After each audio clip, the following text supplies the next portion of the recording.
National pension system NPS એને લઈને ઘણા બધા ડાઉટ્સ હોય છે ને રેગ્યુલરલી ઘણા બધા વ્યુઅર્સે મને કમેન્ટ કરીને જણાવ્યું છે કે NPS ની સમગ્ર માહિતીનો એક વિડીયો એમને જોઈએ જ છે. હવે આ વિડીયો તો બને જ છે કારણ કે ડિસેમ્બર 2025માં NPS ના વિડ્રોલના ઘણા બધા ચેન્જીસ થયા છે અને હવે NPS એક્સેસિબલ સ્કીમ થઈ ગઈ છે અને એટલે જ જો NPS ને લાગતી વળગતી બધી જ ઇન્ફોર્મેશનની સંપૂર્ણ માહિતી એક જ જગ્યાએ જો તમને જોઈતી હોય તો એના માટે સાચું કહુંનો આ વિડીયો જોઈ લેજો. You're watching સાચું કહું, મારું નામ છે ગુંજ ઠક્કર. હવે NPS ના જે વિડ્રોઅલ રૂલ્સ છે ને એ ડિસેમ્બર 2025માં જ ચેન્જ થયા છે જે હું તમને આ વિડીયોમાં જણાવવાનો છું. પણ એની પહેલા NPS નેશનલ પેન્શન સ્કીમ છે શું? તો નેશનલ પેન્શન સ્કીમ એક ઇન્વેસ્ટમેન્ટ કમ રિટાયરમેન્ટ પ્લાનિંગ સ્કીમ છે. આ સ્કીમમાં કેવું થાય કે આપણે રિટાયર થઈએ ને એના પછી એક લમસમ રકમ મળે છે આપણને અને એક મંથલી ઇન્કમ પણ આપણે જનરેટ કરી શકીએ છીએ જે આપણી પેન્શન છે રિટાયરમેન્ટ પછી. આ જે લમસમ વિડ્રોઅલ છે એ વિડ્રોઅલ ટેક્સ ફ્રી કોર્પસ પણ હોય છે એટલે આ વિડ્રોઅલ ઉપર એક લિમિટ સુધી આપણે ટેક્સ નથી ભરવાનું હતું. NPS કોણ જોઈન કરી શકે? ભારતના કોઈ પણ નાગરિક જેમની ઉંમર 18 થી 70 વર્ષની હોય અને 18 વર્ષથી ઓછી ઉંમર જો છે ને તો એના માટે NPS વાત્સલ્ય છે અને NPS વાત્સલ્યની સંપૂર્ણ માહિતી વિડીયો બની ગયો છે.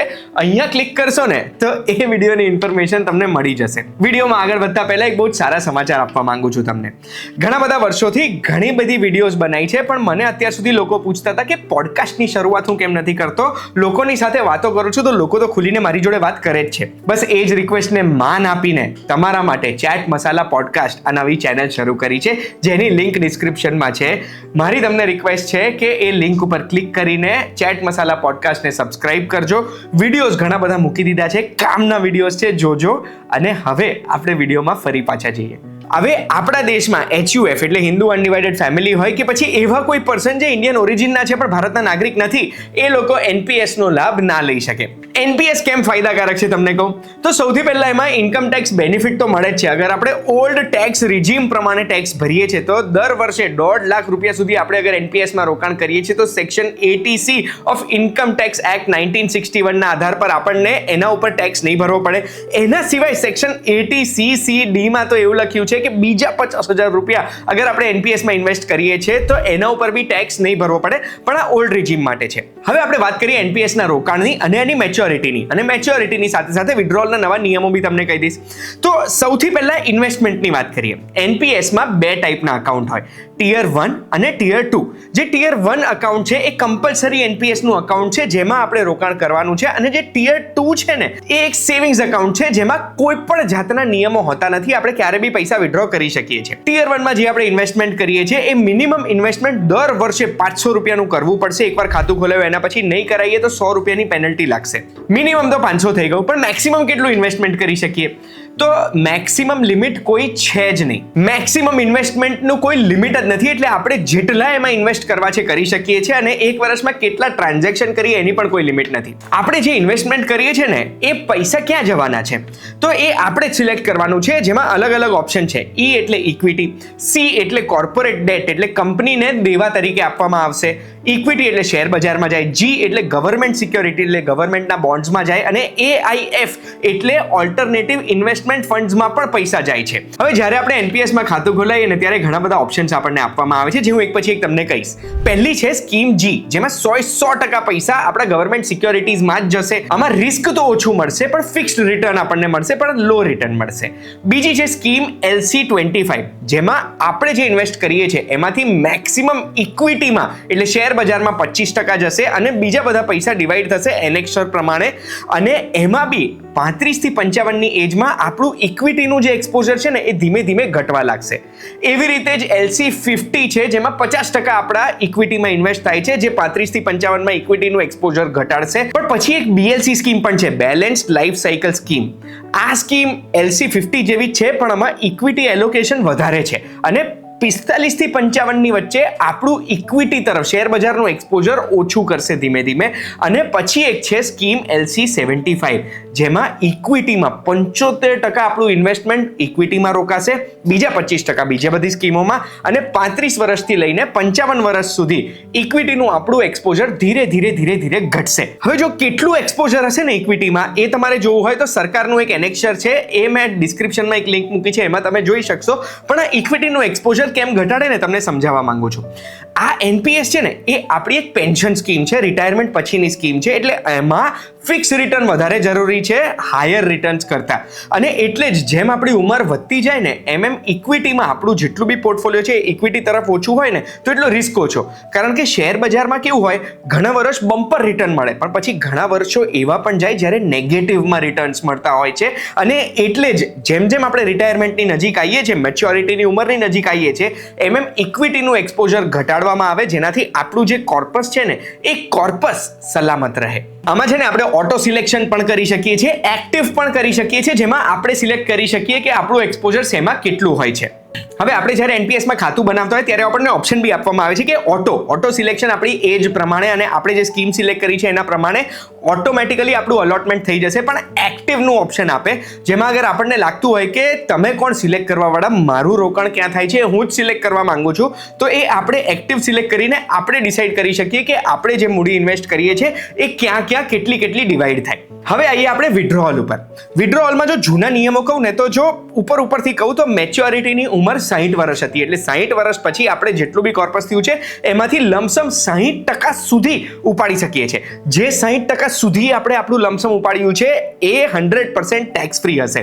અને મિનિમમ 40% આપણે એન્યુઇટી પરચેસ કરવામાં ઇન્વેસ્ટ કરવાના. એન્યુઇટી એક પ્રકારનો પેન્શન પ્લાન હોય જેમાં આપણે જે મૂડીનું રોકાણ કરીએ છીએ એ રોકાણ ઉપર 4% થી લઈને 6%, 7% સુધી આપણને રિટર્ન મળે, જે આપણી પેન્શન થઈ ગઈ. એટલે મૂડી પણ આપણી સેફ રહેશે 40% મિનિમમ, અને આપણને પેન્શન પણ મળશે.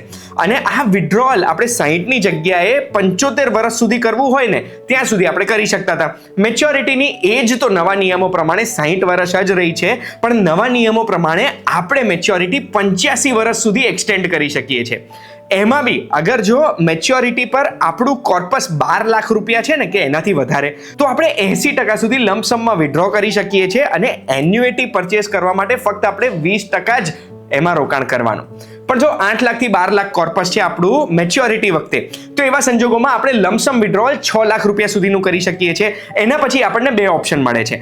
પહેલો ઓપ્શન એ છે કે બચેલી રકમનું આપણે પૂરેપૂરી એન્યુઇટી લઈ શકીએ, કે પછી આપણે એક સિસ્ટમેટિક યુનિટ રિડેમ્પશન SUR પ્લાન પ્રમાણે 6 વર્ષમાં થોડા કરીને બચેલી રકમ વિડ્રો કરી શકીએ, જેનાથી એક પ્રકારની આવક જ થઈ ગઈ. અને આમાં આપણે મિક્સ પણ કરી શકીએ છીએ કે થોડું એન્યુઇટી પરચેસ કરવા માટે ને થોડું SUR પ્રમાણે વિડ્રો કરવા માટે. પણ જો આપણી મૂડી આમાં 8 લાખ રૂપિયા સુધીની જ છે ને તો મેચ્યોરિટી પર આપણે 100% વિડ્રોઅલ કરી શકીએ છીએ. આમાં મેચ્યોરિટીને લઈને નવા નિયમોમાં બીજા પણ ચેન્જીસ આવ્યા છે કે પહેલા કેવો હતો, લોક ઇન પીરિયડ હતો, જે હવે હટાવી દેવામાં આવ્યો છે. એટલે અકાઉન્ટ ખોલાયા પછી, માની લો કોઈ 60 વર્ષનું વ્યક્તિ અકાઉન્ટ ખોલાવે છે, તો અકાઉન્ટ ખોલાયા પછી પણ એ તરત જ વિડ્રો કરી શકે છે, કોઈ લોક ઇન પીરિયડ છે જ નહીં. એના સિવાય પહેલા 3 પાર્શિયલ વિડ્રોઅલ મળતા હતા, એટલે આપણે જો રોકાણ કર્યું છે એના 25%, આપણા કોન્ટ્રીબ્યુશનના 25% સુધી આપણે વિડ્રો કરી શકીએ, પણ એ 3 જ મળતા હતા, હવે 4 મળશે. જો પાર્શિયલ વિડ્રોઅલ કરવું છે ને તો આપણે જોઈન કર્યા પછીના 3 વર્ષ પછી પાર્શિયલ વિડ્રોઅલ કરી શકીએ, જેની પાછળ પણ ઘણા બધા નિયમો છે કે કેવા સંજોગોમાં આપણે પાર્શિયલ વિડ્રોઅલ કરી શકીએ છીએ. બાળકોના હાયર એજ્યુકેશન માટે, બાળકોનું લગ્ન કરાવવા માટે, આપણા કોઈ રેસિડેન્શિયલ ઘર છે એના માટે, કોઈ બીમારી થાય છે એના માટે, એટલે મેડિસિનના એક્સપેન્સીસ છે એના માટે બી, કે પછી સ્કિલ ડેવલપમેન્ટ માટે પણ આપણે વિડ્રોઅલ કરી શકીએ છીએ. પણ આમાં નવા એડિશન્સ પણ થયા છે આ નવા નિયમોમાં. સૌથી પહેલા આપણે જો એનપીએસ ઉપર કોઈ લોન લીધી છે તો એ લોનને સેટલ કરવા માટે પણ આપણે વિડ્રોઅલ કરી શકીએ છીએ, કે પછી આપણે વન ટાઈમ પરચેઝ ઓફ ઘર કર્યું છે, એટલે એક વખત ઘર ખરીદ્યું છે કે એનું કન્સ્ટ્રક્શન કરવાનું છે, એના માટે પણ વિડ્રોઅલ કરી શકીએ.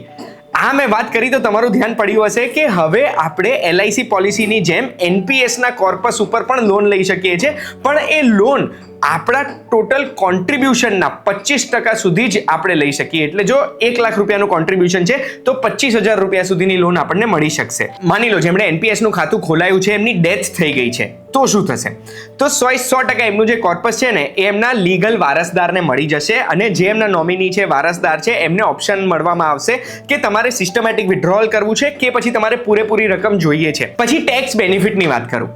આપણે જે લમસમ વિડ્રોઅલ કરીએ છીએ ને પહેલા બી આ જ હતું, અત્યારે બી આ જ છે કે 60% સુધીનું લમસમ વિડ્રોઅલ છે, ટેક્સ ફ્રી છે. એમાં જે બી રિટર્ન મળે એના ઉપર કોઈ પણ ટેક્સ નથી ભરવાનો.